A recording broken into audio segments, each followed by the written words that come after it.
Welcome to Lakshmi tailors. இன்றைக்கி video பார்த்திங்கன்னா நம்ம ப்ளவுஸ்க்கு வந்து மொத்தம் எத்தனை மெஷர்மெண்ட்டு இருந்தால் கரெக்டாக இருக்கும் அப்படின்றதுக்கான வீடியோ தான்.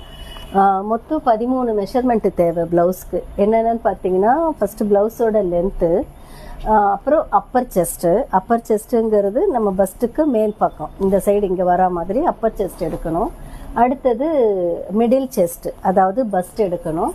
நெக்ஸ்ட்டு வேஸ்ட்டு, அப்புறம் bust point, under bust, sleeve length, sleeve round, muscle, arm hole, front neck, back neck and shoulder. இந்த 13 மெஷர்மெண்ட்டும் நமக்கு ப்ளவுஸ்க்கு இருந்தால் ரொம்ப நல்லது. இதில் வந்து பார்த்திங்கன்னா பாடி மெஷர்மெண்ட்டு எடுக்கிறது, டைரெக்டாக பாடி மெஷர்மெண்ட்டுக்கு எப்படி எடுக்கிறதுங்கிற வீடியோ நெக்ஸ்ட் வீடியோ நான் போஸ்ட் பண்ணுறேன். இதில் வந்து என்கிட்ட இவ்வளோ மெஷர்மெண்ட்டு எடுக்க முடியல, வெறும் எனக்கு வேஸ்ட் மட்டும்தான் இருக்குது, அடுத்தது ஸ்லீவோட மெஷர்மெண்ட் இருக்குது, இதை வச்சு நம்ம எப்படி ஒரு ப்ளவுஸ் முடிக்கலாங்கிறதும் அடுத்தடுத்த வீடியோவில் நான் உங்களுக்கு அப்லோட் பண்ணுறேன். நெக்ஸ்ட் வீடியோ பார்த்தீங்கன்னா உங்களுக்கு பாடி மெஷர்மெண்ட் எப்படி எடுக்கிறது, இந்த மெஷர்மெண்ட்லாம் ஒருத்தருக்கு நம்ம டைரெக்டாக எப்படி எடுக்கிறதுங்கிற வீடியோ அப்லோட் பண்ணுறேன். தேங்க்யூ.